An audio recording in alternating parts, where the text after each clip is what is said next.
Qu'est-ce que Dieu veut faire avec les jeunes en 2025? Ah.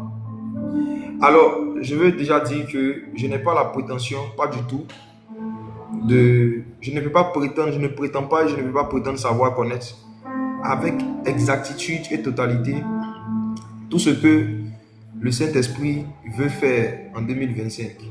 Je ne suis pas Dieu, je ne suis pas un voyant, je ne suis pas... je suis de la poussière sur laquelle un peu d'huile est tombée. Et l'apôtre Paul pouvait dire que nous connaissons en partie. Nous connaissons en partie. La petite partie que j'ai pu percevoir dans mon esprit, des mouvements et des vagues de réveil que le Seigneur Jésus veut faire à travers les jeunes, c'est cette petite partie que je vais partager. Donc, ce que je vais dire ne peut en aucun cas même être 1%. Ce n'est même pas 1% et ça ne peut en aucun cas être 1% de ce que le Saint-Esprit veut faire. Donc, ma prière pour vous, c'est que après avoir écouté ce que vous allez écouter, que vous puissiez partir chercher Dieu vous-même aussi, pour que le Saint-Esprit vous dise ce qu'il ne m'a pas dit, ou qu'il vous fasse comprendre ce que je vais essayer de dire de sa part. Avant de parler même du message en lui-même, je veux partager avec vous 7 vérités profondes. 7 vérités profondes qui parlent de 7 fois où dans la Bible, Dieu a fait des choses inhabituelles avec des jeunes.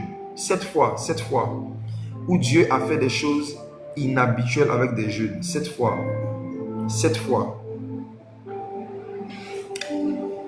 La première fois, numéro 1, Dieu crée les cieux et la terre. En particulier la terre. Et qu'est-ce que Dieu fait? Il crée les animaux, il crée les arbres, il crée beaucoup de choses bonnes, beaucoup de choses édifiantes. Et arrivé à un moment, Dieu décide au 6e jour, donc vers la fin de la création, Dieu décide de pouvoir créer un être qu'on appelle l'homme. Dieu crée l'homme et Dieu lui confie la responsabilité exclusive de toute la création. Dieu lui donne la domination, l'autorité sur tout ce qu'il a créé. Et cet homme à qui Dieu donne l'autorité sur tout ce qu'il a créé, c'était un jeune. Adam était un jeune. On ne se rend pas compte de cela, mais la première personne à qui Dieu a confié la plus grande autorité sur la terre était un jeune. Adam a été créé et il n'avait jamais été enfant. Il n'avait jamais été adolescent. C'est juste après sa naissance et sa création, sa formation, la formation de son corps, que Dieu a donné à Adam la responsabilité du jardin d'Éden et la domination sur tous les animaux des champs, sur toute la création. Donc, on voit Dieu confier pour la première fois dans la Bible une grande responsabilité mondiale et internationale à qui? À un jeune. À un jeune. Adam était un jeune. Ça, c'était la première fois. La deuxième fois que je veux prendre, où on voit Dieu faire quelque chose d'inhabituel avec un jeune, c'était Joseph. Au temps de Joseph, un roi qui était un vieillard, une personne âgée, a eu un songe. Dans le songe qu'il a eu, il a vu des vaches grasses avaler des vaches maigres. Du moins, le contraire. Il a vu des vaches maigres avaler des vaches grasses. Il a fait ce songe où il a vu ces vaches maigres, ces vaches grasses, et ce pharaon en question avait besoin de l'interprétation. Dieu a donné ce songe à un vieillard, mais Dieu a donné l'interprétation à un jeune. C'est un jeune qui s'appelait Joseph, qui a reçu non seulement la compréhension du songe, mais ce jeune a reçu aussi la solution qu'il fallait mettre en place pour ne pas que le problème qu'on a vu dans le songe arrive. Donc pour cette deuxième fois où Dieu passe par un jeune pour pouvoir aider le monde, pour pouvoir sauver le monde entier d'une famine, il y a 3 vérités profondes que je vais faire ressortir de cette histoire. Pour ce deuxième point, il y a 3 vérités que je vais faire ressortir. La première vérité, c'est qu'en tant que jeune, peu importe le niveau de proximité et d'intimité qu'on aura avec le Saint-Esprit, le Saint-Esprit ne va jamais nous montrer tous les malheurs et tous les dangers qui doivent nous arriver. Joseph n'a pas fait de songe où il a vu la famine venir. Joseph n'a pas eu de songe où il a vu la famine venir. Joseph n'a fait aucun songe où il a vu un problème mondial venir. Qui a fait le songe? Un vieillard. Pourquoi? Pour respecter un principe spirituel selon lequel les vieillards auront des songes, les jeunes gens verront des visions. En général, par les songes, Dieu alerte par rapport à des problèmes futurs. Et à travers les visions, Dieu donne des solutions aux problèmes. Donc en fait, le vieux a vu le problème. Le jeune avait la solution du problème. La vérité qu'il faut tirer de l'histoire, c'est quoi? C'est qu'un jeune qui est proche du Saint-Esprit, mais qui n'est pas proche d'un vieux, ne va pas voir certains problèmes venir. Une génération de jeunes qui n'est pas en communion et en contact avec les vieillards, une génération de jeunes qui ne cherche pas à côtoyer les personnes âgées, il y a certains malheurs qui va surprendre cette génération. Si Pharaon n'avait pas raconté son songe, la famine allait arriver dans le monde. La famine allait toucher tout le monde, même Joseph, l'homme de Dieu. L'homme de Dieu, Joseph, allait souffrir de la famine. Et il allait subir les conséquences de la famine. Pourquoi? Parce qu'il n'a pas eu la grâce d'entendre le songe d'un vieillard. Mes frères et sœurs, je parle à vous qui êtes jeunes comme moi. Faites attention à l'orgueil de la méditation. Quand vous méditez et que vous comprenez des versets, quand vous méditez que vous avez des révélations, même quand vous priez que vous avez des visions, en général, les révélations et les visions que vous avez, ce sont des solutions. Mais il y a certains problèmes qui doivent arriver. Dieu, en général, ne vous montrera pas. Mais à travers des échanges avec des personnes âgées, à travers les songes des personnes âgées, Dieu peut vous mettre au courant de certains problèmes qui sont en train de venir. Dieu a fait exprès de donner le songe à Pharaon et la solution du songe à Joseph, un jeune de 30 ans, pour dire qu'en fait, les deux générations, les fils et les pères, doivent toujours communiquer ensemble. Troisième fois, après Adam, après Joseph, troisième fois, où il y a eu Dieu qui a fait quelque chose d'inhabituel avec un jeune. C'était au temps de Samuel, un jeune qui s'appelait Samuel. Il avait moins de 15 ans, selon l'histoire. Moins de 15 ans. Qu'est-ce qui s'est passé? L'apostasie était en train de régner en Israël. Et quand on dit apostasie, c'est l'abandon de la pratique des principes de Dieu. La plupart des sacrificateurs et des hommes de Dieu à l'époque ne pratiquaient plus les principes de Dieu. Et la Bible dit que la parole était devenue rare, les visions n'étaient pas fréquentes. L'un des signes de l'apostasie dans la vie individuelle même d'un enfant de Dieu, c'est la rareté des visions authentiques. Parce qu'il y a les visions authentiques et il y a les visions en plastique. Je ne parle pas des visions en plastique, je parle de visions authentiques. L'un des signes de l'apostasie, c'est la rareté des visions authentiques. Et le fait que la parole devienne rare.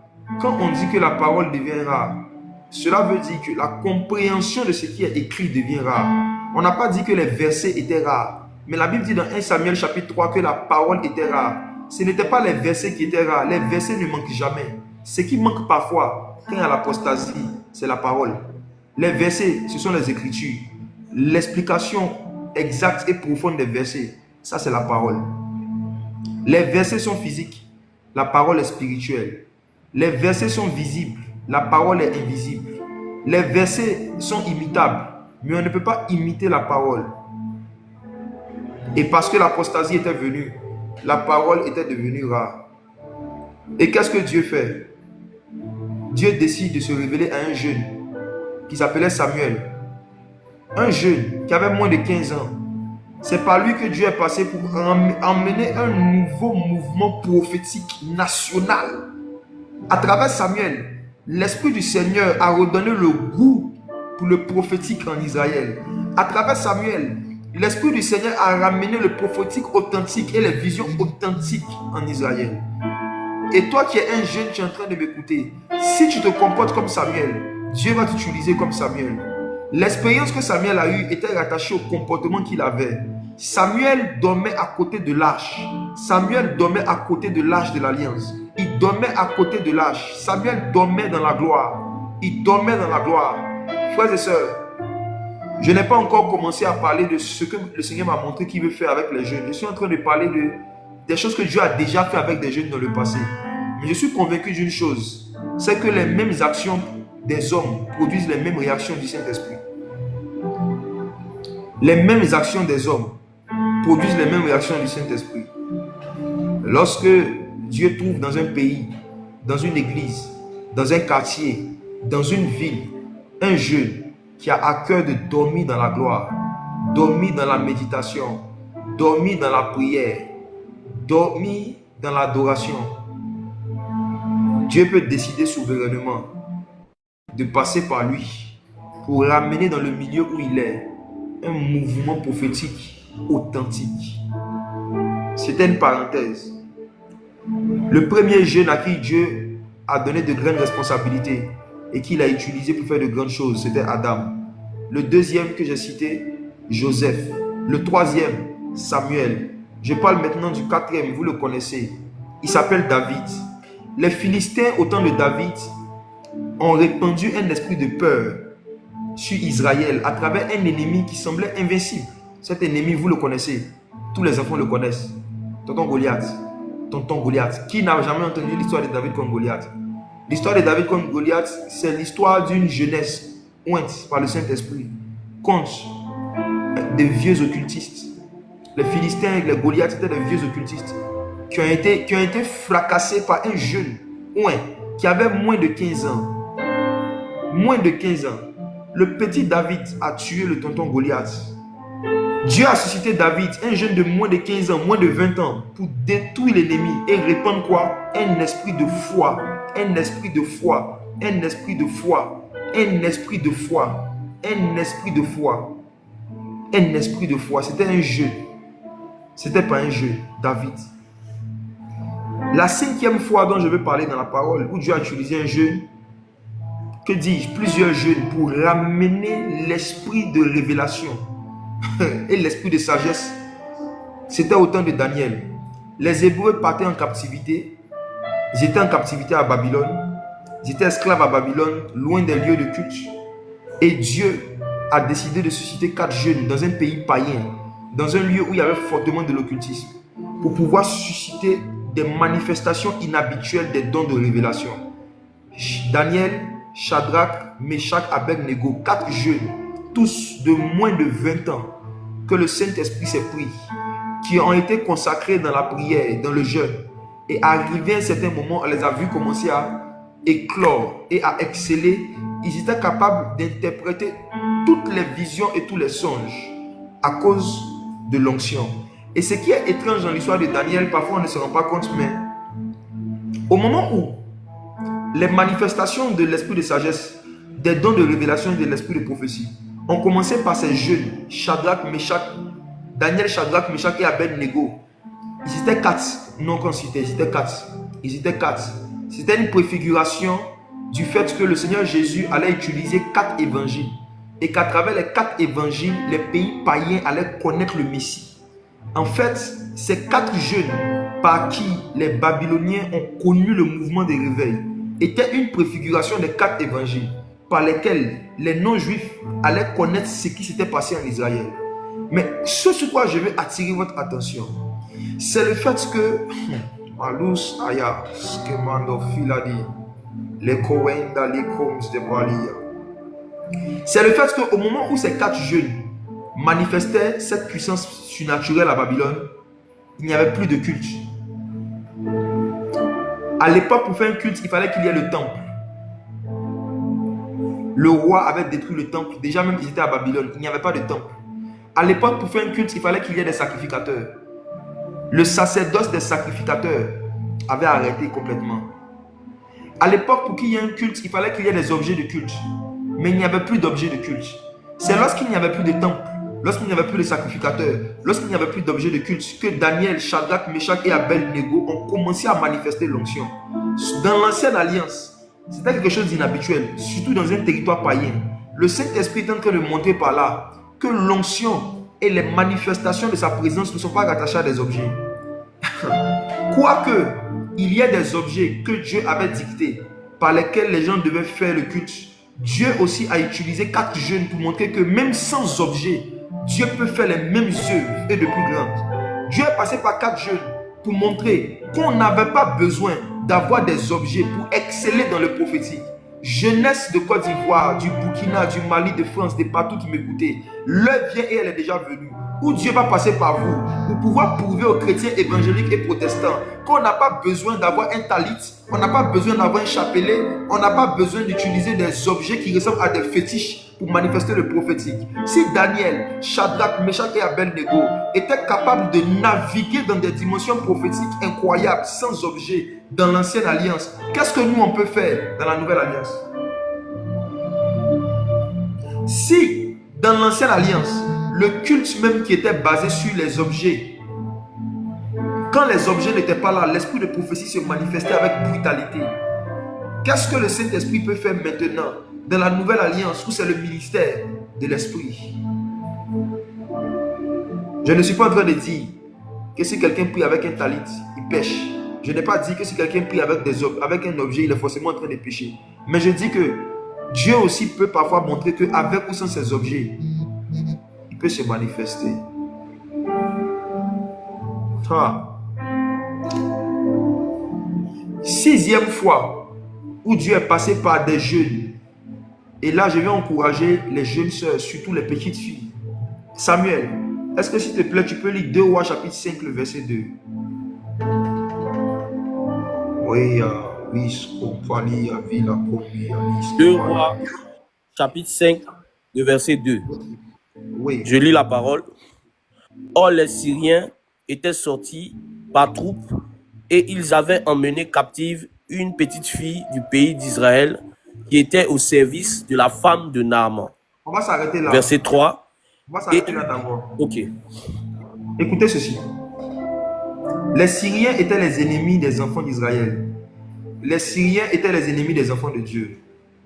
Et la Bible dit clairement que lorsque les Syriens en question sont allés attaquer un jour Israël, ils avaient emmené en captivité, ils avaient emmené dans l'esclavage une petite fille. Étrangement, vous allez voir que Daniel, Shadrach, Meshach et Abednego, lorsqu'ils étaient en Israël, ils ne prophétisaient pas. C'est lorsqu'ils ont été emmenés en captivité à Babylone que le don prophétique qui est en eux s'est manifesté. Vous allez voir que dans beaucoup d'histoires de la Bible, certaines personnes ont commencé à manifester certains dons quand ils étaient en captivité. Vous allez voir que cette petite fille n'avait jamais rien manifesté de surnaturel avant qu'on la mette dans une forme de captivité. J'aimerais encourager quelqu'un. J'aimerais te dire ceci. Lorsque tu es jeune, il peut arriver qu'arriver à un moment de ta vie, tu sois en captivité chez un oncle, en captivité chez une tante. Tu peux même être en captivité à l'internat. Tu peux être en captivité à l'étranger. Ce que j'appelle captivité, c'est quoi? C'est tout lieu où tu habites où tu n'as pas la paix. Tout lieu où tu habites et tu n'es pas libre de tes mouvements. Si on t'interdit l'heure à laquelle tu dois rentrer, si on te dit, pardon, l'heure à laquelle tu dois rentrer, l'heure à laquelle tu dois sortir, tu es en captivité. Et vous savez, c'est une bonne école. C'est une bonne école pour un jeune, pendant un moment de sa vie, d'être en captivité. C'est-à-dire d'habiter dans une maison où des gens te dictent les heures auxquelles tu dois rentrer, les heures auxquelles tu dois sortir. C'est dans la captivité que les plus grandes intimités avec le Saint-Esprit se fabriquent. Cette petite fille avait été emmenée en captivité. Si tu te sens en captivité dans la maison où tu habites, sache que c'est Dieu qui a permis que tu passes par là. Pourquoi? Parce que, regarde la suite. Regarde le verset 3. Verset 3. Et elle dit à sa maîtresse, « Oh, si mon Seigneur était auprès du prophète qui est à Samarie, le prophète le guérirait de sa lèpre. » Je m'arrête là. Samuel, qu'est-ce que cette petite fille a dit? Elle a dit, « Oh, si mon Seigneur était auprès du prophète qui est à Samarie, le prophète le guérirait de sa lèpre. » Mes frères et sœurs, j'aimerais vous poser une question. Est-ce qu'au moment où cette petite fille parlait, il y avait déjà eu une fois dans l'histoire d'Israël, une seule fois, un lépreux qui avait été déjà guéri de sa lèpre? Est-ce qu'on avait déjà vu en Israël un lépreux qui avait déjà été guéri de sa lèpre au temps du prophète Élisée? Ceux qui lisent un peu la Bible, ceux qui savent. La réponse est non. Maintenant, je pose une question. Si cette petite fille n'avait jamais vu un lépreux être guéri en Israël, pourquoi est-ce qu'elle dit à un païen que s'il va en Israël, il sera guéri de sa lèpre, vu qu'elle n'a jamais vu de guérison de lèpre? Je vous confirme que vous avez donné la bonne réponse. Cette petite fille n'avait jamais vu, elle n'avait jamais vu un lépreux être guéri, elle ne l'avait jamais vu. C'est Jésus qui l'a dit dans Luc chapitre 4 verset 27. Permettez-moi de confirmer que la petite fille n'avait jamais vu un lépreux être guéri en Israël. Luc chapitre 4. Luc chapitre 4 verset 27. Luc chapitre 4, le verset 27. Yeah. Il y avait aussi plusieurs lépreux en Israël du temps d'Élisée, le prophète. Et cependant, aucun d'eux ne fut purifié, si ce n'est Naaman le Syrien. Jésus dit, au temps d'Élisée le prophète, il n'y avait aucun lépreux qui avait été guéri en Israël. Donc Jésus nous confirme que la petite fille, lorsqu'elle était en Israël, n'a jamais assisté une seule fois et n'a jamais entendu une seule fois qu'un lépreux a été guéri. Maintenant, je vous ramène à quelque chose de simple. Pourquoi est-ce que elle affirme que si Naaman va, il va être le premier lépreux de toute l'histoire à être guéri? Elle affirmait ça sur la base de quoi? Écoutez-moi. La réponse est simple, mes frères et sœurs. La Bible dit que la foi est la démonstration des choses qu'on ne voit pas. Cette petite fille n'avait pas un nom, mais elle avait une foi. Samuel, comment la petite fille s'appelle? C'était quoi son nom? Est-ce qu'on a donné son nom? Non, on n'a pas donné son nom. Est-ce qu'elle avait un titre? Non, elle n'avait pas de titre. Est-ce qu'elle était diaconesse? Non. Est-ce qu'elle était maman pasto? Non. Est-ce qu'elle était prophétesse des nations? Non. Est-ce qu'elle était apôtresse? Non. Elle n'avait ni titre, ni nom, ni prénom, mais elle avait une foi. My God. Et sa foi lui a permis de démontrer quelque chose qu'elle ne voyait pas. Elle ne voyait pas des lépreux être guéris.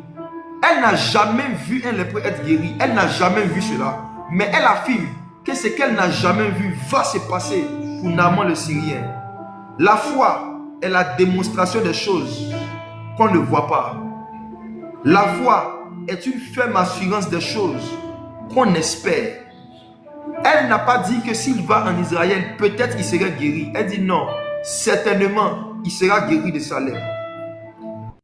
Frères et sœurs, il n'y a eu aucun lépreux hébreu, aucun lépreux juif qui a été guéri. Pourtant, il y avait un prophète qui avait l'onction pour guérir les lépreux. Pourquoi est-ce qu'aucun malade qui habitait dans le même pays qu'Élisée ne pouvait pas être guéri? La réponse est simple, parce qu'il n'avait pas la foi. Pourquoi est-ce que les lépreux hébreux n'avaient pas la foi? Parce que les lépreux n'avaient pas une petite fille. Ce n'est pas parce que Naaman avait la foi qu'il a cru qu'il pouvait être guéri. C'est parce qu'il avait une petite fille qui avait la foi.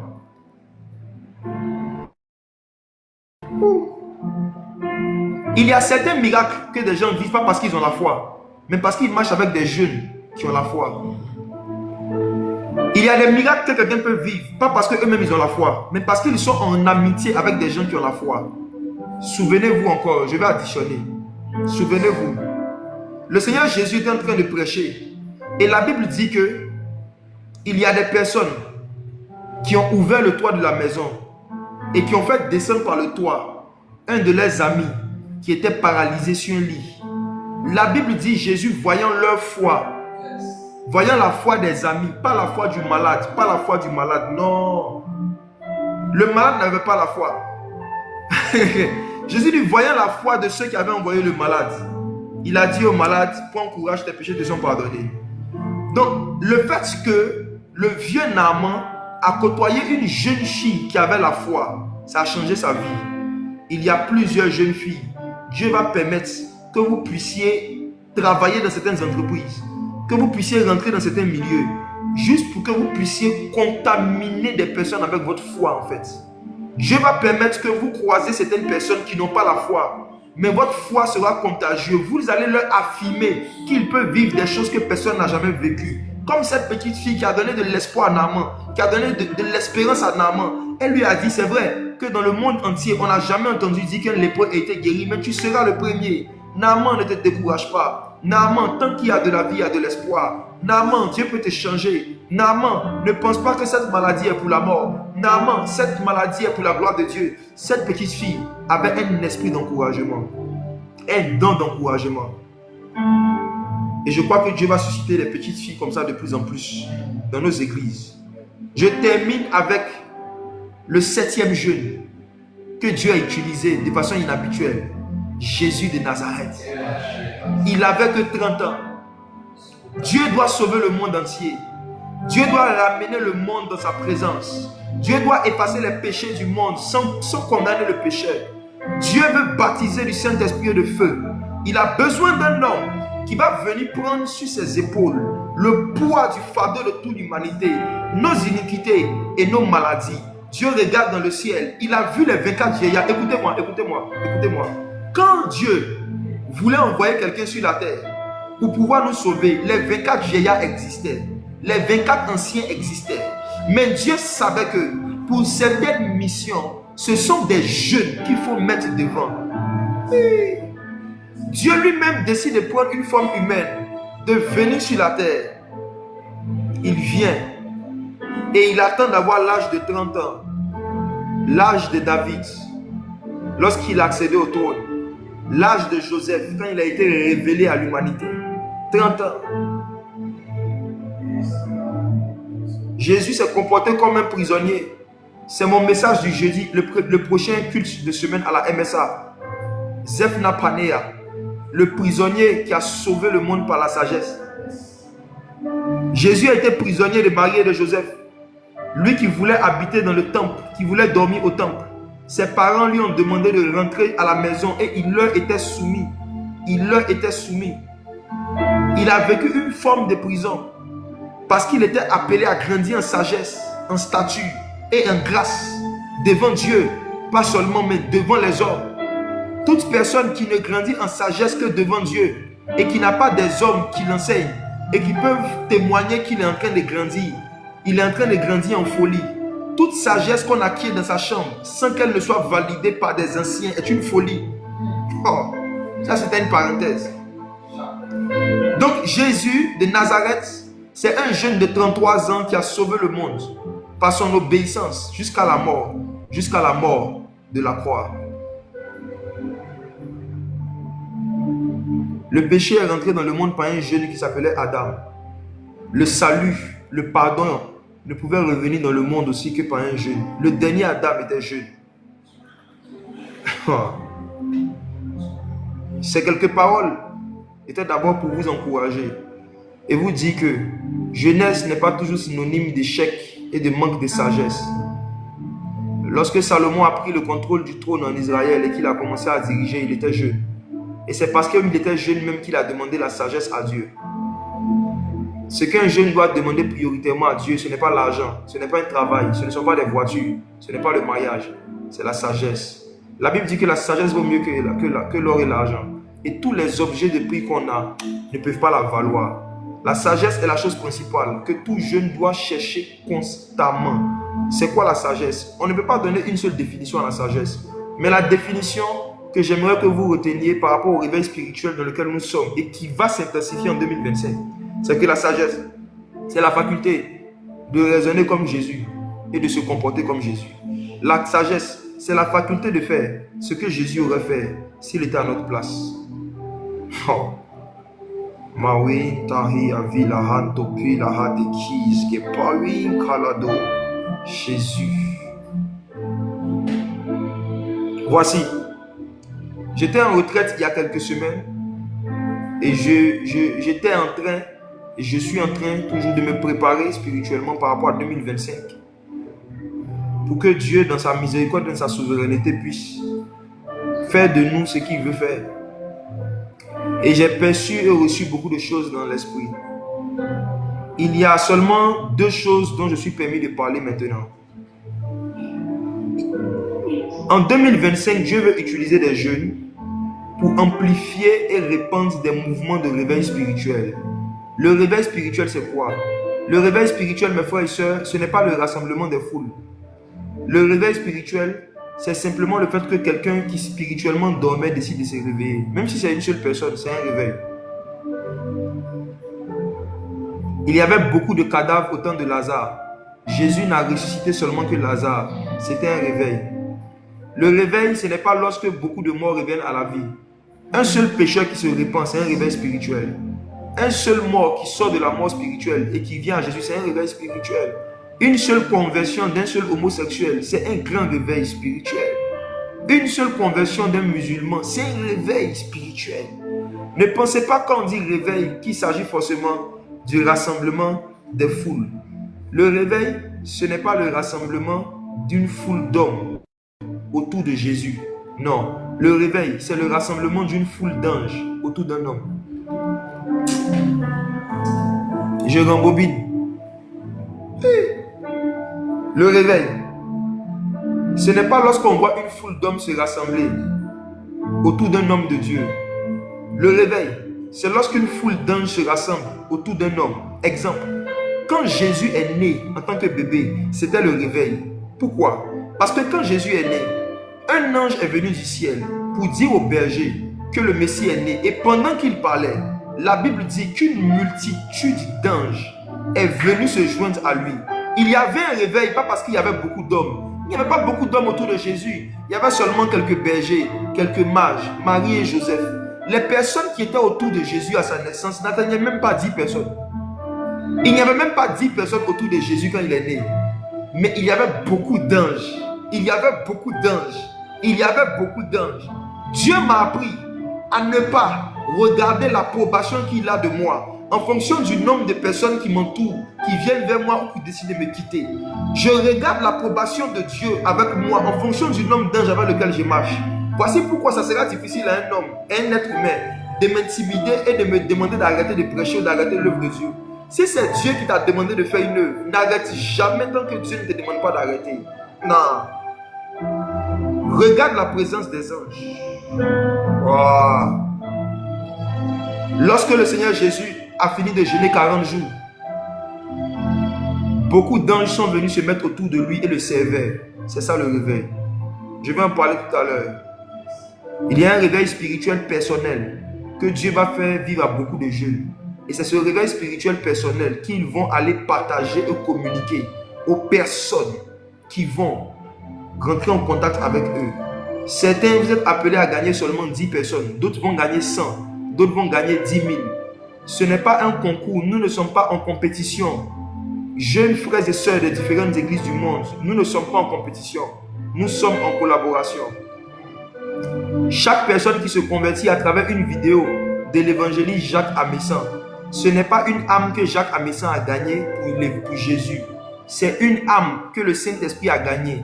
Pourquoi? Parce que ce n'est pas Jacques qui convainc de péché, de justice et de jugement. C'est le Saint-Esprit qui convainc de péché, de justice et de jugement. Et on ne connaît pas le nombre de personnes aussi qui ont parlé avec cette personne avant que la personne ne prenne la décision de donner sa vie à Jésus. Faites attention à l'orgueil. Faites attention à l'orgueil, à la prétention d'être les personnes qui gagnent plus d'âmes que d'autres personnes. Ça nous guette nous tous. Et voici, en 2025, Dieu veut utiliser des jeunes pour faire 2 grandes choses. Est-ce que je peux commencer? Chose numéro 1 que Dieu veut beaucoup faire avec des jeunes chrétiens, la jeunesse chrétienne en 2025. Est-ce que je peux commencer? Vous me permettez?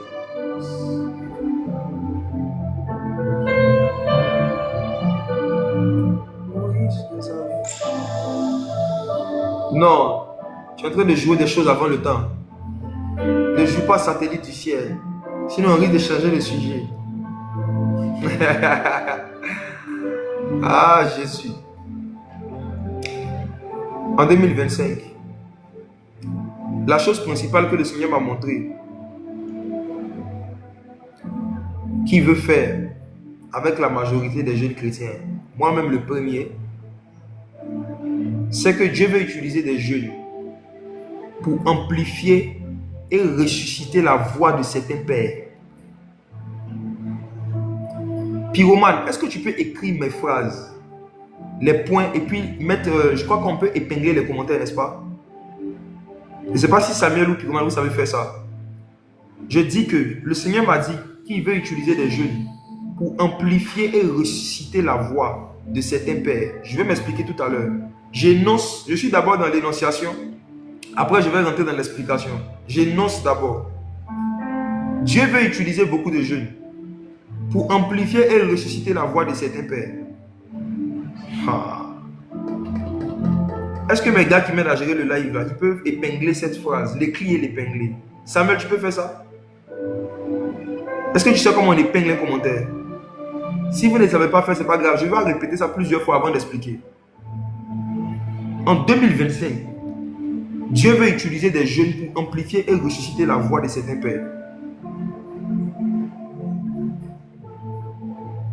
Pour amplifier et ressusciter la voix de certains pères, de certains anciens. Explication. Regardez Jean chapitre 1 verset 22. Samuel, tu peux lire ça s'il te plaît?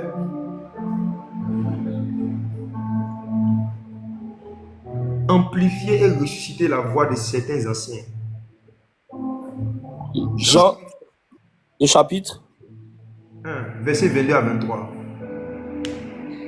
Jean chapitre 1, le verset 22 à 23. Yeah. Il lit la parole. Il lui dit alors, qui es-tu? Afin que nous donnions une réponse à ceux qui nous ont envoyés. Que dis-tu de toi-même? Verset 23. Moi, dit-il, je suis la voix de celui qui crie dans le désert. Aplanissez le chemin. Jean dit, je suis la voix de celui qui crie dans le désert. Merci. Frères et sœurs, Jean-Baptiste n'était pas celui qui criait dans le désert. Ce n'est pas Jean-Baptiste qui criait dans le désert.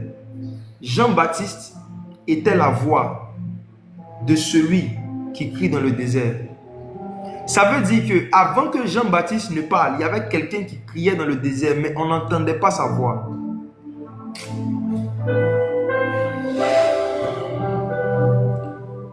Je vais doucement. Jean dit, je suis la voix de celui qui crie. En d'autres termes, ce n'est pas moi qui crie. Dans le monde spirituel, il y a des jeunes qui sont des voix. Ils sont censés faire entendre des messages de certains hommes qui crient, mais qui ne sont pas entendus.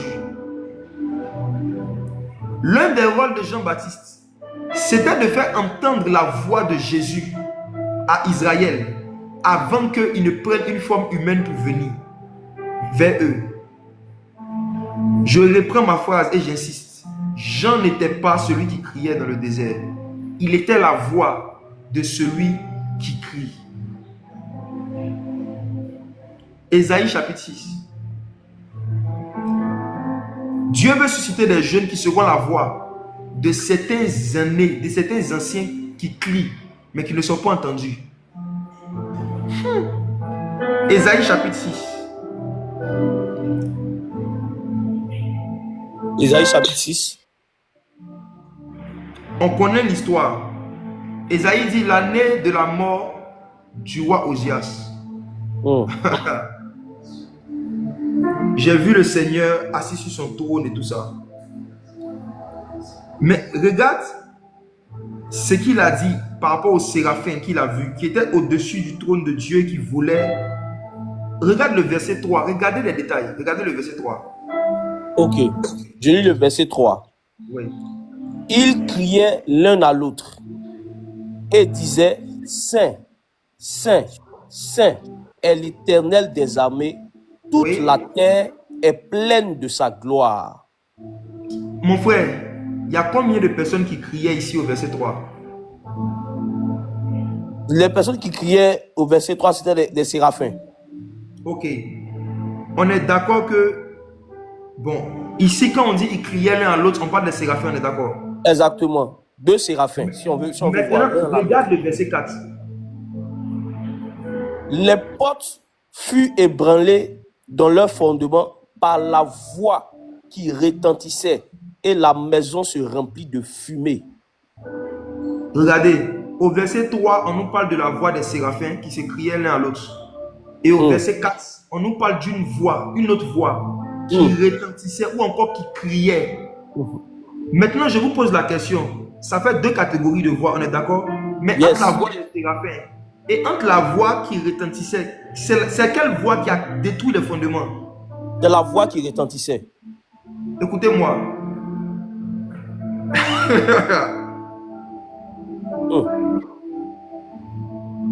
Au verset 4, il y avait quelqu'un qui criait, mais on ne l'entendait pas. C'est la voix des séraphins qui portait plus haut. Mais ce n'est pas la voix des séraphins qui a détruit les fondements, c'est la voix de celui qui criait. Yes. Oh. My God. C'est cette voix du verset 4 que Jean-Baptiste devait faire entendre sur la terre. Il y a une voix qui crie dans le ciel, mais qui n'est même pas entendue dans le ciel. Ça retentit, mais on ne sait pas c'est qui. Jean vient maintenant et on lui dit que cette voix est en train de crier dans le désert. Et lui, il doit devenir la voix de celui qui crie dans le désert. Je vais simplifier l'explication. Qu'est-ce qui se passe? Samuel, voici ce que Dieu m'a dit. Le Seigneur m'a dit que il y a certains hommes qu'il a suscités. Il m'a parlé surtout de la Côte d'Ivoire. Il y a certains hommes qu'il a suscités à une certaine époque en Côte d'Ivoire, à qui il a donné certains enseignements, qui ont prêché ces messages, et ceux qui ont eu la grâce de les entendre sont devenus des chrétiens solides, fermes et inébranlables. Et le Seigneur m'a dit que ces 15 dernières années, la voix de ces pères qui ont enseigné il y a 20 ans n'est plus entendue dans notre génération en fait. Il y a des messages qui ont été prêchés il y a 20 ans qu'on n'entend plus aujourd'hui. Il y a des messages et des enseignements qui ont été donnés aux assemblées de Dieu il y a 20 ans, mais que des gens qui sont nés dans nos églises évangéliques n'ont jamais entendu.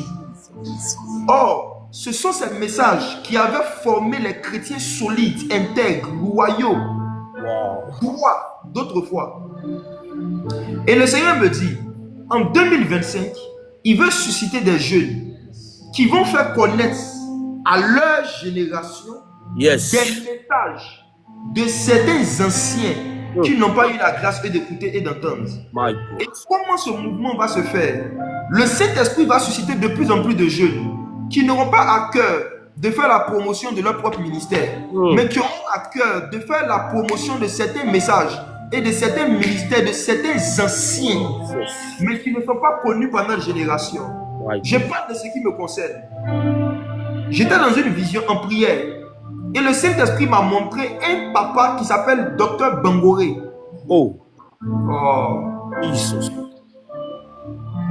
Dr Bangoré des Assemblées de Dieu. Je le connais parce que je l'ai déjà vu à la télévision, mais je n'avais jamais échangé avec lui. Certaines personnes pourront peut-être le connaître. Le Saint-Esprit m'a dit qu'il a donné des messages à ce monsieur qui n'ont pas encore retenti dans l'église de Côte d'Ivoire actuelle. Le Seigneur m'a dit qu'il il a une voix qui doit retentir. Le Seigneur m'a dit qu'il y a des messages qu'il lui a donnés, mais qui n'ont jamais été écoutés ni entendus par des chrétiens qui sont nés ces 10 dernières années. C'est ce que le Seigneur m'a dit. Donc, je n'en parle pas parce que je le connais personnellement. Je ne suis pas des assemblées de Dieu, je ne suis pas AD. Je suis un bon évangélique. Mais je dis que le Saint-Esprit m'a rendu témoignage de ce papa me disant qu'il a des dépôts, il a des messages que cette génération a besoin d'écouter pour devenir des chrétiens solides. Docteur Bangoré.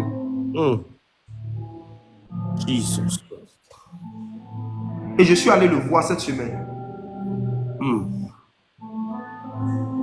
On était censé faire juste 15 minutes de conversation, on a fait près de 2 heures. Et les choses qu'il m'a dites, les trésors qu'il a déposés dans mon esprit, m'ont confirmé ce que j'avais perçu. Dieu va susciter des jeunes qui seront la voix du docteur qui crie. Dieu va susciter des jeunes en 2025 qui vont devenir la voix de certains anciens. Et par eux, des messages et des enseignements que ces anciens-là ont reçus seront entendus par la nouvelle génération. Et ça va former en fait une génération de jeunes très équilibrés, qui excellent dans l'onction et dans les dons de prophétie, mais aussi qui ont une très bonne base biblique et théologique. Des jeunes qui sont très prophétiques et très bibliques à la fois. My God. Wow. Jesus. Appelez la Wendokia. Ceux qui sont en train de m'écouter ou ceux qui vont m'écouter et qui ont plus à cœur de se faire, c'est-à-dire que de travailler à la propagation de leur propre révélation, de leur propre message, Dieu ne va pas les élever beaucoup dans 2025. Hey. Ceux qui auront à cœur de prendre les messages de leur Père et de les faire retentir, ceux qui auront à cœur de devenir la voix de leur Père qui crie déjà, c'est eux que le peuple va écouter. My God. Le peuple a écouté Jean-Baptiste parce qu'il n'était pas celui qui criait. Il était la voix de celui qui criait. Je vais devenir la voix du pasteur Yannick Jati. Oh, 2025. 2025. C'est vrai, je vais prêcher les messages que Dieu m'a donnés. Mais ne vous étonnez pas si vous venez sur mes pages et que de plus en plus, vous voyez que je prends les vidéos de mon père spirituel, le pasteur Yannick Jati, et que je commence à devenir sa voix. Le Seigneur m'a dit que c'est le temps pour les jeunes de se taire et de faire retentir la voix des pères.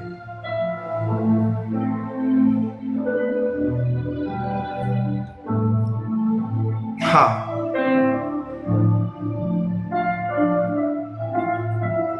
Voici un principe, chers jeunes amis, par rapport au ministère. Vous qui voulez faire votre ministère spécifique, qui ne le faites pas encore, vous qui ne le faites pas encore, même vous qui le faites, j'aimerais partager une révélation très profonde avec vous. Pardon, lis Luc chapitre 16, verset 12.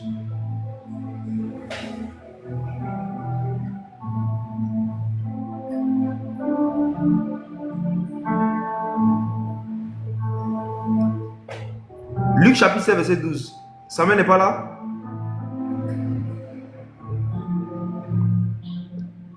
Oups, apparemment il a eu un problème.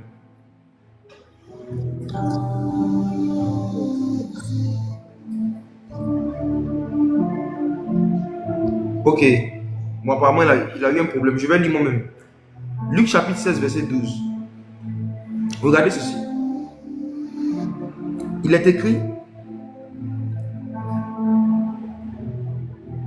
et si vous n'avez pas été fidèle dans ce qui est autrui, qui vous donnera ce qui est à vous? Si vous n'avez pas été fidèle dans ce qui est à autrui, qui vous donnera ce qui est à vous? Est-ce que vous savez pourquoi beaucoup de jeunes n'arrivent pas à rentrer dans leur ministère personnel et à l'exercer et à porter beaucoup de fruits dans leur pays et dans les nations? Pourquoi c'est devenu rare de voir des jeunes qui commencent leur ministère spécifique et puis qui portent beaucoup de fruits, non seulement dans leur pays, et des fruits qui s'étendent en dehors de leur pays? Vous savez pourquoi c'est rare? Ce n'est pas un problème de jeûne, ce n'est pas un problème de prière, c'est un problème de parcours. Un problème de parcours. Ce principe spirituel, la majorité des jeunes de ma génération ne veulent pas le suivre. Jésus dit que si tu n'es pas fidèle dans ce qui est à autrui, qui va te donner ce qui est à toi? En d'autres termes, avant de te donner ton ministère spécifique, Dieu regarde et Dieu teste ta fidélité au ministère de quelqu'un d'autre qui n'est pas ton ministère.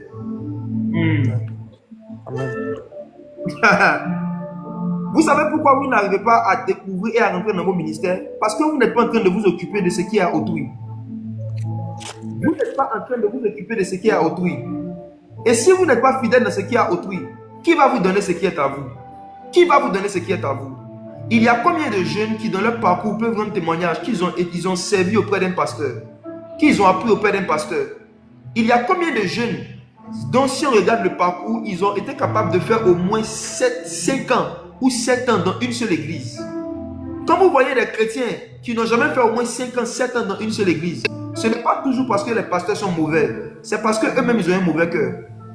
Vous pensez que c'est parce que Élie le sacrificateur était irréprochable que Samuel dormait dans le temple? Élie le sacrificateur faisait beaucoup de choses qui n'étaient pas bien. Mais Samuel savait que s'il n'a pas appris à être fidèle dans ce qui est à autrui, qui va lui donner ce qui est à lui? Yes. Dieu nous donne ce qui est à nous en fonction de ce qu'on fait avec ce qui appartient aux autres. Et vous savez, même quand vous allez commencer votre ministère spécifique, il y a un piège dans lequel Satan va vouloir vous faire tomber. Je vous parle à vous tous, même vous mes fils dans le ministère. Écoutez ceci. Si Dieu vous accorde la grâce de commencer à exercer ce qui est à vous, jeûner, prier, supplier Dieu de vous accorder quelque chose qui appartient à autrui, dans lequel vous allez continuer de pouvoir aussi participer. En fait, travailler dans le ministère d'autrui est un bouclier contre l'orgueil et l'arrogance. Travailler dans le ministère d'autrui est un puissant bouclier contre l'arrogance et contre l'orgueil. Le Seigneur Jésus dit, si vous n'êtes pas fidèle dans ce qui est à autrui, qui vous donnera ce qui est à vous? Ça me regarde un mystère. Quand Jésus a appelé les apôtres, il leur a dit qu'il les appelait à prêcher. La Bible dit dans Matthieu 10 que Jésus leur a donné une autorité et une puissance pour chasser tous les esprits, pour guérir toutes les maladies. On est dans Matthieu chapitre 10. Yes. Maintenant, je te pose une question. Pourquoi est-ce qu'après sa résurrection, Jésus leur dit encore, attendez à Jérusalem jusqu'à ce que vous receviez la puissance d'en haut? Dans Matthieu 10, ils ont déjà reçu la puissance. Où est passée la puissance? Hey, question. Lis avec moi Matthieu 10, verset 1. Matthieu 10, du verset 1. Matthieu 10, le verset 1. Oui. Puis, ayant appelé ses 12 disciples, il leur donna le pouvoir de chasser les esprits impurs et de guérir toute maladie et toute infirmité. Il leur a donné ou bien il leur a pas donné? Il leur a donné. Il leur a donné quoi? Le pouvoir, la puissance de faire quoi? Le pouvoir, la puissance de chasser les esprits impurs et de guérir toute maladie et toute infirmité. Votre histoire de Dieu ne se répand pas de ses dons. Expliquez-moi ce verset. Parce que si tous les dons que Dieu donne sont éternels, pourquoi est-ce qu'après avoir oint ces gens ici, pourquoi après avoir oint ces gens ici, il leur dit encore de rester à Jérusalem pour recevoir encore une puissance, pour être ses témoins? Où était la première puissance de Matthieu 10, verset 1? La réponse est simple. La réponse est simple. Si vous n'êtes pas fidèle dans ce qui est à autrui, qui vous donnera ce qui est à vous? La puissance qu'ils ont reçue ici n'était pas à eux, c'était à autrui. Regarde. Dieu ne va jamais te donner ton onction sans t'avoir donné l'onction de quelqu'un d'autre. Et que tu as fait preuve de fidélité, d'honneur et de respect envers cette personne pendant un certain nombre de temps. Wow. Si vous n'êtes pas fidèle dans ce qui est à autrui, qui vous donnera ce qui est à vous? Ce qui était à eux est venu dans Actes chapitre 2. Wow. Ce qui était à eux est venu le jour de la Pentecôte. Ce qui était à eux s'est divisé en 120 langues de feu. Chaque langue se posait sur chaque personne. Chaque langue se posait sur chaque personne. Or, ici, c'est une onction de groupe qu'il leur a donné. C'est une onction de groupe. Une onction de groupe. Or, dans la chambre haute, c'est une puissance individuelle. Pourquoi? Parce qu'ils avaient été fidèles dans ce qui est à autrui.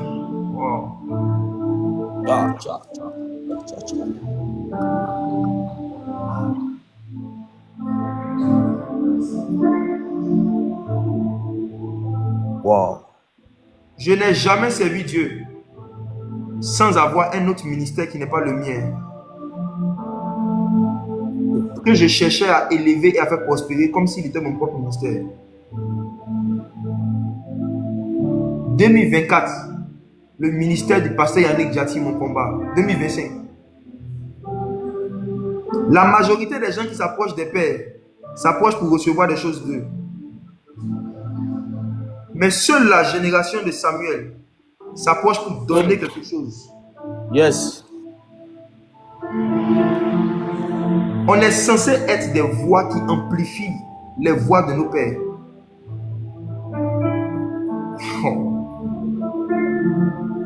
Wow. Si vous voulez que Dieu vous donne ce qui est à vous, Demandez à Dieu de vous confier, si ce n'est pas déjà le cas, des choses à faire dans ce qui est à autrui. Oui.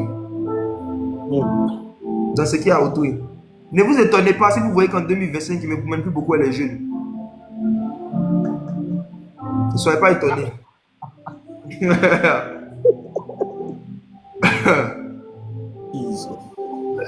Mes frères et sœurs,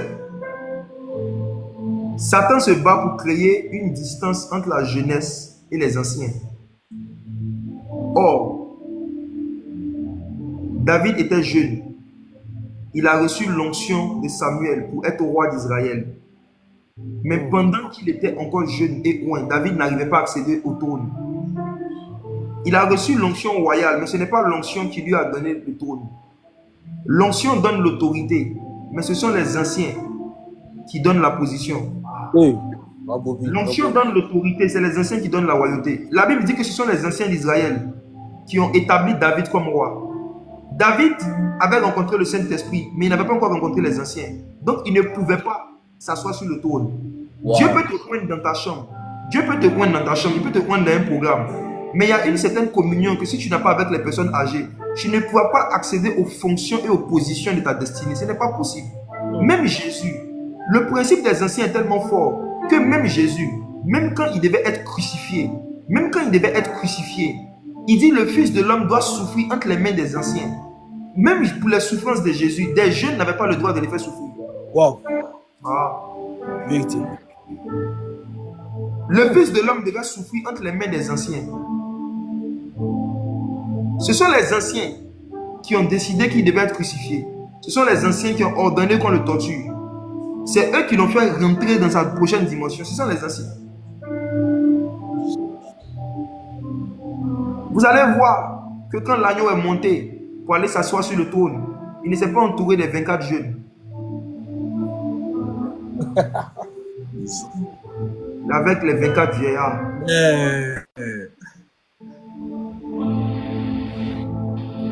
Parfois, le nombre de victoires qu'un jeune a dans son ministère dépend du nombre de vieillards qu'il côtoie.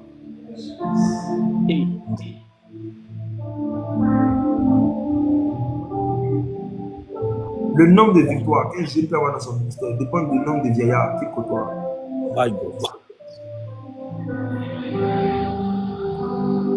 La deuxième grande chose dont le Seigneur m'a parlé qu'il veut faire avec les jeunes en 2025, c'est utiliser, Dieu m'a dit qu'il veut utiliser des jeunes pour moissonner ce qu'ils n'ont pas semé, afin de les maintenir brisés. Alléluia. Alléluia. Le Seigneur veut utiliser beaucoup de jeunes pour moissonner ce qu'ils n'ont pas semé, pour qu'ils n'aient pas de quoi se glorifier. Je m'explique. Jean chapitre 4, verset 35 à 38. Je vais terminer avec ça. Je sais que vous êtes fatigué, vous avez sommeil, donc on va pas être long. Jean 4, verset 35 à 38. Je lis la parole. Ne dites-vous pas qu'il y a encore 4 mois jusqu'à la moisson?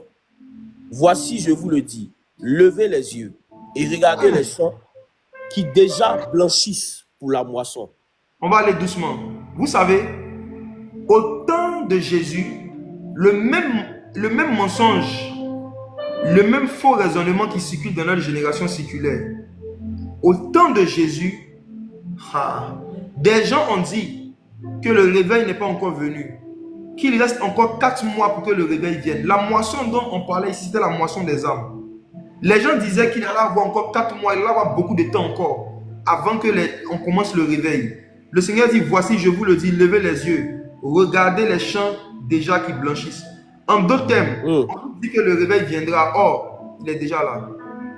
Yes. C'est de ce verset que j'ai tiré ma fameuse citation.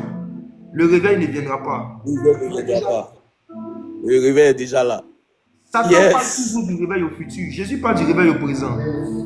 Satan annonce toujours un réveil qui doit venir. Satan annonce un royaume à venir. Jésus annonce un royaume qui est déjà là. Satan parle d'un royaume qui viendra. Jésus parle d'un royaume qui est venu et les siens ne l'ont pas reçu. Satan parle d'une lumière qui doit venir dans le monde. Jésus parle d'une lumière qui est venue parmi les siens et les siens ne l'ont pas reçue. Jean chapitre 1. My God.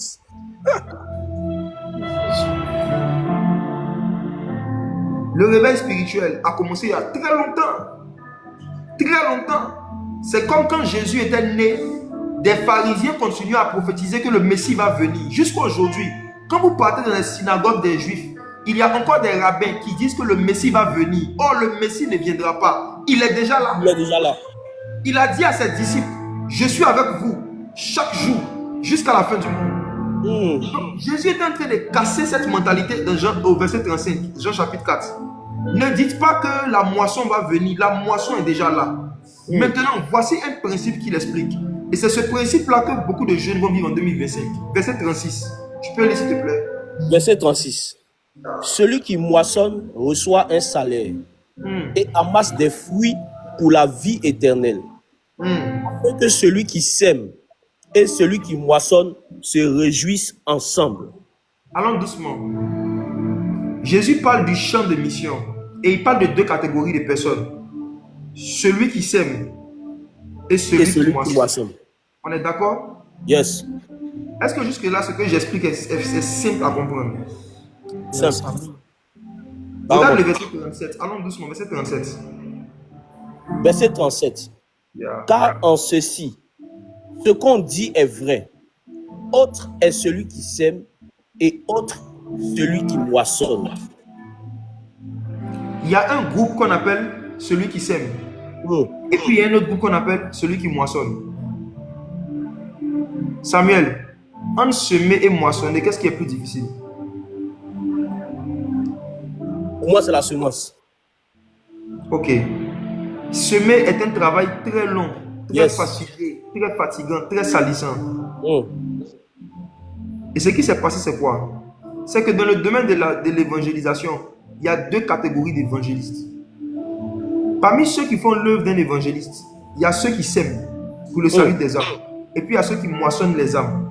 My God. Ceux qui moissonnent, c'est eux qui font le travail le plus facile. Parce que qu'est-ce qu'ils font? Ils se tiennent sur les réseaux sociaux ici. Donne ta vie à Jésus. Répands-toi. Bim, 15 personnes se donnent à Jésus. Moissonner, c'est venir prendre quelque chose qui a déjà été semé, cultivé, arrosé et gardé. Si tu parles de Jésus à quelqu'un en une fois et que la personne se convertit, c'est une moisson. Maintenant, il ne peut pas avoir de moisson si quelqu'un n'a pas semé. Donc, quand tu viens dire, c'est moi qui ai évangélisé telle personne et que la personne s'est convertie, tu dois te poser une question. Dans la conversion de la personne, j'ai été qui? Celui qui sème ou celui qui moissonne? Question. Les personnes qui se sont converties rapidement, comme vous les avez évangélisées, c'est des personnes qui avaient déjà été ensemencées par quelqu'un d'autre que vous. Si tu as emmené quelqu'un rapidement à la conversion, c'est que c'est une moisson. Parce que la moisson est rapide, c'est la semence qui prend le temps. Et le Seigneur me disait que dans beaucoup de pays, il y a des hommes et des femmes pendant des années qui ont semé des mouvements de réveil, mais qui n'ont pas moissonné. Ils ont semé le réveil en faisant certains jeûnes, en versant certaines larmes, en faisant certaines veillées, pour qu'il y ait des milliers de personnes qui se convertissent. Ils ont jeûné, ils ont prié pour demander au Seigneur d'envoyer des milliers de personnes dans leurs églises. Dieu ne l'a pas fait.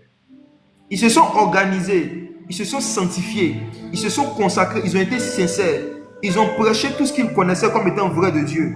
Mais il y a un certain nombre d'âmes qui n'ont pas pu gagner à Jésus. Pourquoi? Parce que ce sont des semeurs. Autre est celui qui sème. Autre est celui qui moissonne. Ok.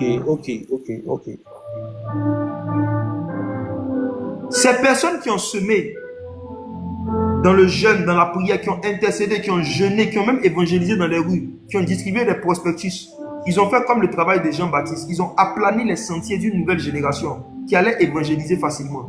Wow. Mais malheureusement, qu'est-ce qui est en train de se passer? Nous qui sommes actuellement en train d'être suivis par des milliers de personnes, on a oublié et on n'a pas assez honoré ceux qui ont semé. Et on a laissé le diable nous faire croire que la moisson que nous sommes en train de vivre est le fruit de notre vie de jeûne, de prière et de consécration. Frères et sœurs, je confesse en toute humilité que ce raisonnement m'avait pris pendant quelques mois, pendant un temps. Et le Saint-Esprit m'a rappelé que même à l'époque, il y a 11 ans en arrière, quand je n'arrivais pas à jeûner et à prier comme je le faisais aujourd'hui, j'avais des résultats similaires. Et il m'a dit que le réveil que je suis en train de vivre et que nous allons vivre en Côte d'Ivoire, ce n'est pas le fruit de nos sémences. Nous ne sommes que des moissonneurs. Regarde le verset 38, qu'est-ce que Jésus dit? Au verset 38, Jean 4, verset 38. Je vous ai envoyé moissonner ce que vous n'avez pas travaillé. Voilà. D'autres ont travaillé et vous êtes entrés dans leur travail. 2025, Dieu veut faire rentrer beaucoup de jeunes dans le travail de certains pères. Amen. Et vous allez moissonner ce que vous n'avez pas semé. Je reçois. Mais qui sont ces jeunes qui seront qualifiés pour être des moissonneurs? Ce sont les jeunes qui honorent les pères. Oh. Wow. Dans beaucoup d'armées de ce monde, le niveau de respect et de considération que des soldats ont pour les anciens soldats est en fonction de leur niveau de cicatrice.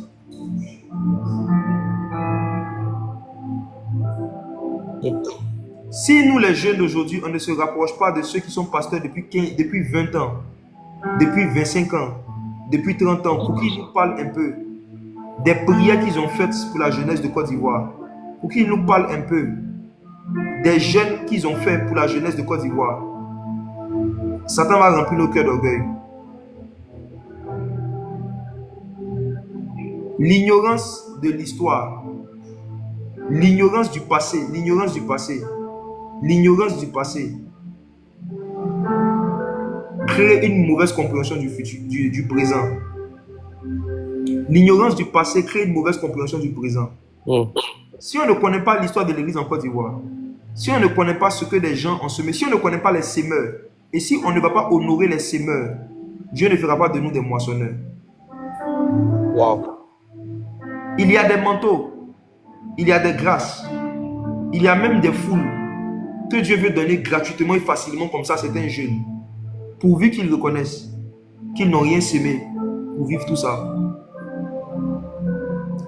Pourvu qu'ils reconnaissent que Dieu leur a accordé la grâce de rentrer dans le travail de d'autres personnes.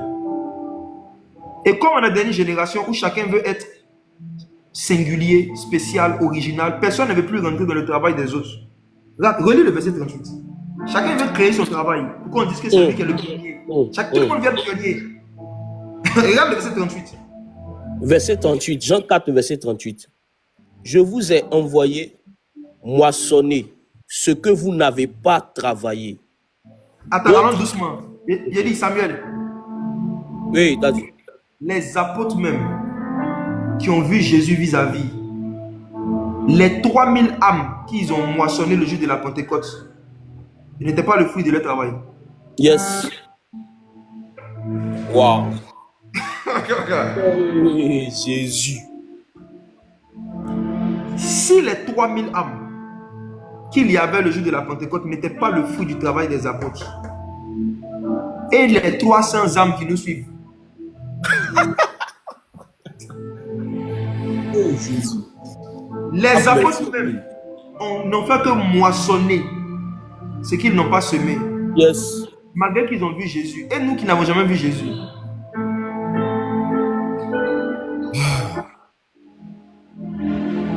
Et nous qui n'avons jamais vu Jésus. Comment est-ce qu'on a pu laisser Satan remplir notre cœur au point de croire qu'il y a un lien entre nos vies de jeûne et de prière avec la moisson que nous sommes en train de vivre? On a laissé Satan remplir notre cœur. C'est le temps de reconnaître que la facilité avec laquelle aujourd'hui on peut évangéliser sur TikTok, dans les rues, c'est parce qu'il y a un temps en Côte d'Ivoire où ce n'était pas permis des gens l'ont fait, on les a mis en prison. Et comme on les a mis en prison pour ne pas créer de scandale, l'État a décidé de ne plus mettre en prison des personnes qui vont évangéliser sur les places publiques. Donc, Wow.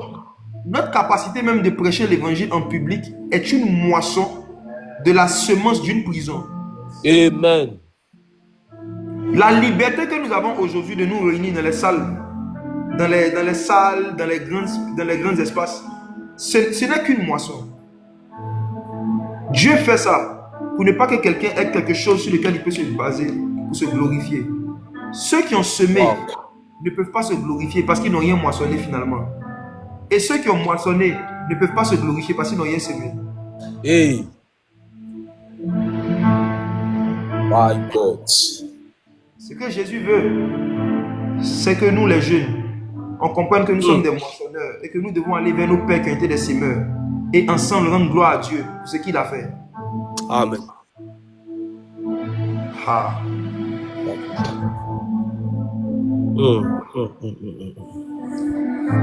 Wow. Jesus. Wow, wow, wow, wow. Wow.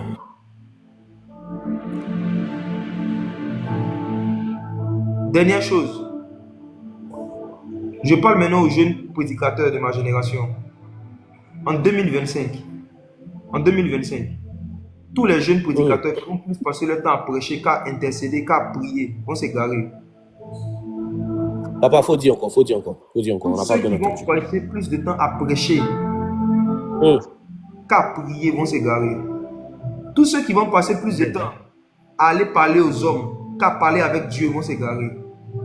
2025, c'est une année où nous les jeunes, on doit beaucoup passer du temps à parler avec Dieu et avec les anciens. Et à parler très bien en public.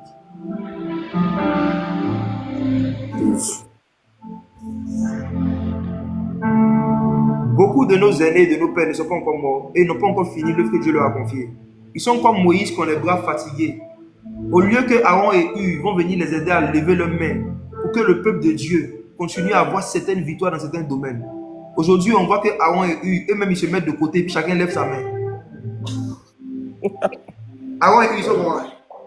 Et Jésus. Pourtant, ils voient que Moïse est vivant. Moïse a les bras fatigués. On voit qu'il y a certains pères qui sont là, mais comme ils ne connaissent pas par exemple le digital, ils ne connaissent pas TikTok, ils ne connaissent pas les réseaux sociaux, ils ont des messages qu'ils prêchent dans leur vieux temple. Ces messages-là ne sortent pas de là-bas pour se répandre sur toute chair. C'est nous qui devons prendre leurs messages et puis les diffuser partout. Je parle de certains anciens Alléluia. qui prêchaient contre les divorces et les remariages anti-bibliques.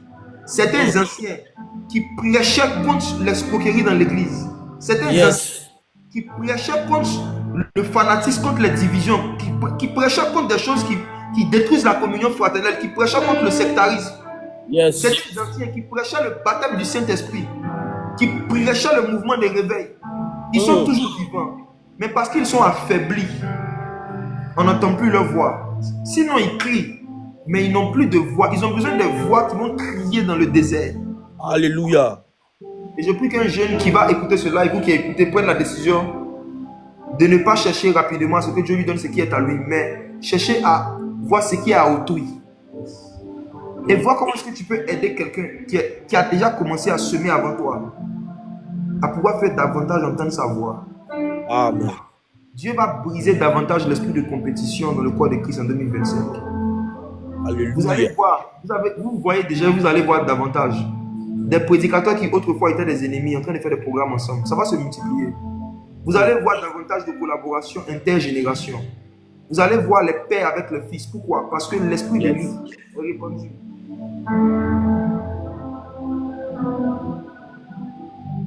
Je vous donne un conseil.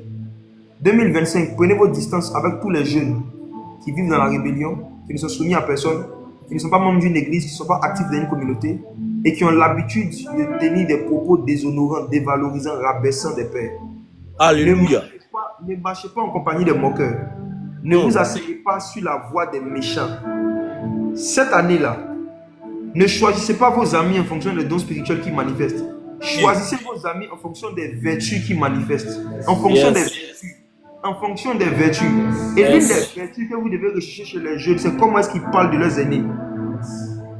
Ne marchez pas avec les gens en fonction des apparents dons qu'ils manifestent. Marchez avec les gens en fonction des vertus qu'ils manifestent. Et je répète, la vertu que vous devez rechercher, c'est la façon dont ils parlent de ceux qui ont semé. Ceux qui ont semé, ceux qui ont fait un travail qu'ils n'ont jamais fait. Ceux qui ont fait un travail dont ils n'ont jamais fait la moitié. La façon dont ils parlent de ces gens. C'est en fonction de ça que vous devez sélectionner qui va rester proche de vous ou pas. Yes. Ne blaguez pas avec l'honneur en 2025. Oh. Ne blaguez pas avec ça. Je m'arrête là. Yes. On va prier un peu. On va prier un peu. Ces deux grandes choses que j'ai développées ont un seul but. Garder nos cœurs dans l'humilité, afin que la gloire de Dieu se manifeste toujours. Car c'est l'humilité qui précède la gloire. Ce n'est pas le jeûne qui précède la gloire.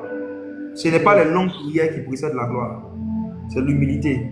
Yes. Et l'humilité, c'est la faculté de pouvoir donner à César ce qui est à César, à Dieu ce qui est à Dieu. Donner l'honneur à qui l'honneur est dû. Yes.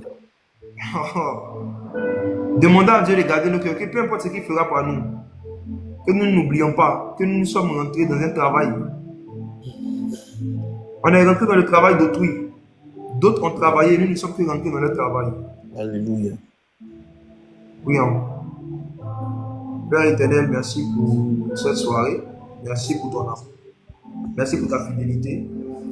2025, Père éternel, est une année où tu veux nous utiliser, nous, les plus jeunes, pour pouvoir répandre ta gloire. Mais tu le feras lorsque nous mettrons en application ces principes que tu nous as accordé la grâce d'entendre. Si nous ne sommes pas fidèles dans ce qui est à autrui, qui nous confiera ce qui est à nous? Qui nous confiera ce qui est à nous? Que ces démons et ces esprits qui ont poussé beaucoup de jeunes dans la précipitation à vouloir rentrer rapidement dans ce qui est à eux, sans avoir fini de démontrer une certaine assiduité, une certaine fidélité dans ce qui est à autrui, que ces esprits-là ne nous influencent pas au nom de Jésus. Que les esprits d'impatience, les esprits d'arrogance, les esprits de rébellion, les esprits, Père éternel, Dieu d'orgueil, ne puissent pas avoir raison de nous au nom de Jésus. Apprenons-nous à rester proches de nos aînés. Apprenons-nous à rechercher les conseils, à rechercher les réprimandes, à rechercher les avis de nos pères. Père éternel Dieu, que ce démon qui essaie de convaincre la majorité de jeunes de devenir des pionniers, que cet esprit-là ne puisse pas avoir de raison de quelqu'un. Que nous comprenions qu'il y a des gens qui ont semé des choses avant nous que nous devons respecter. Et si nous avons la grâce de moissonner des choses, que nous puissions moissonner avec humilité, en reconnaissant que ça, ce n'est pas le fruit de notre semence. Autre est celui qui sème, un autre est celui qui moissonne. Que ton nom soit béni, Père, au nom de Jésus. Amen. Voici, avant qu'on ne finisse le live, vous qui êtes membre de certaines églises, où il n'y a pas encore de page TikTok, Facebook, Instagram, et vous savez que les messages que vos pasteurs prêchent dans les églises où vous êtes peuvent aider beaucoup de personnes. Prenez des décisions de créer vous-même les pages. Vous n'avez pas besoin d'aide du département de la com de l'église pour décider de faire retentir la voix de celui qui crie dans votre église. Moi, là, on est plus de 2000 et quelques en live, mais vous ne m'aurez jamais connu si un inconnu du nom de Pyromane du Saint-Esprit, là encore c'est son pseudo, je ne connais même pas son prénom jusqu'à aujourd'hui. Je l'appelle Pyromane. Il s'est levé souverainement. Il a pris les extraits de mes vidéos qui étaient sur YouTube et il a commencé à mettre ça sur TikTok, ça a commencé à circuler. C'est lui qui a fait retentir ma voix sur TikTok. Et je crois que beaucoup parmi vous, à force de vous concentrer sur vos ministères spécifiques, vous êtes en train de retarder votre entrée dans votre vrai ministère spécifique parce que vous êtes dans des églises où il y a des prédicateurs qui prêchent des choses qui peuvent édifier beaucoup de personnes. Mais vous ne vous souciez pas de faire retentir leur voix, de faire entendre leur voix à d'autres personnes. Changez d'attitude. Quand vous êtes dans une église, votre préoccupation doit être de faire connaître et de faire entendre au maximum de personnes les choses qui sont là-bas qui vous édifient. Il y a des gens, même vous êtes membre de certaines églises qui ont des pages Facebook, vous ne partagez jamais, ne serait-ce qu'un partage. Juste partager le lien des publications, relayez les publications de l'église, vous ne le faites pas. Changez d'attitude. Je vous assure, l'onction est dans les petites choses comme ça. Il y a un certain niveau d'intérêt que Dieu veut que vous montrez à ce qui est à autrui avant qu'il vous donne ce qui est à vous. Ce n'est pas sûr que si c'était votre propre église ou si c'était votre propre ministère, vous n'allez pas partager ou relayer certaines informations. C'est parce que ça ne vous concerne pas qu'il y a un niveau d'implication que vous n'avez pas. Changez d'attitude. Avec un seul partage, vous pouvez changer la vie de quelqu'un. Yes. Moi, je connais des gens qui se sont convertis aujourd'hui parce qu'un jour, un de leurs amis a mis en statut WhatsApp un lien d'une vidéo, juste ça. Des gens qui ont juste mis le lien d'une vidéo en statut WhatsApp, des homosexuels se sont repentis. Des drogués ont pris la décision de donner leur vie à Jésus. Des prostituées sont sorties du monde juste à cause d'un lien. Il y a une puissance dans le partage. Jésus, quand il est mort sur la croix et qu'il a versé son sang, ce n'est pas ça qui a sauvé le monde. C'est quand les apôtres ont commencé à partager son message. Oui. C'est le partage de ce que Jésus a fait qui a sauvé le monde. Ce n'est pas l'œuvre que Jésus a fait. La preuve, Jésus est mort sur la croix, il est ressuscité. Mais pourquoi jusqu'à aujourd'hui, il y a des gens qui ne sont toujours pas sauvés? Il y a des gens qui ne sont toujours pas sauvés parce qu'il y a des endroits où on n'a pas encore partagé l'évangile. Ne faites plus une semaine sans être la voix de quelqu'un qui crie. Et je crois qu'après cette soirée, en plus même des pasteurs de vos églises où vous êtes, vous devez commencer par ça. Le Saint-Esprit va commencer à vous orienter vers certains pères. Il y a même certains prédicateurs qui sont morts physiquement. Mais la voix du sang de leur message continue de crier. Yes. Il y a certains auteurs qui ne sont pas de notre génération, mais qui ont prêché des choses dans les générations passées, que cette génération a besoin d'entendre. Dieu va même pousser certains parmi vous à pouvoir aller lire certains livres pour prêcher les messages de certains anciens orateurs. Mais veillez à ne pas tomber dans l'orgueil de cacher votre source. Ne dites pas Dieu m'a enseigné quand vous savez que vous avez lu dans un livre. Ne vous taisez pas volontairement. Ne vous taisez pas volontairement sur les noms des auteurs et des personnes où vous avez pris certaines révélations. Si tu as lu un livre et que c'est après ça que tu as été inspiré à prêcher le message du livre, sois franc. Dis j'ai lu le livre de tel auteur. Le Seigneur m'a mis à cœur de partager avec vous, de vous prêcher ce que j'ai lu dedans. Et puis tu commences. Ne cachez pas, c'est de l'orgueil que de ne pas citer ses sources. Oui. Ne tombez pas dans cet orgueil. Ne cherchez pas à vouloir être les spéciaux. Cherchez à vouloir édifier. Que Dieu vous bénisse abondamment. Le live est censé être fini. Le live est censé être fini.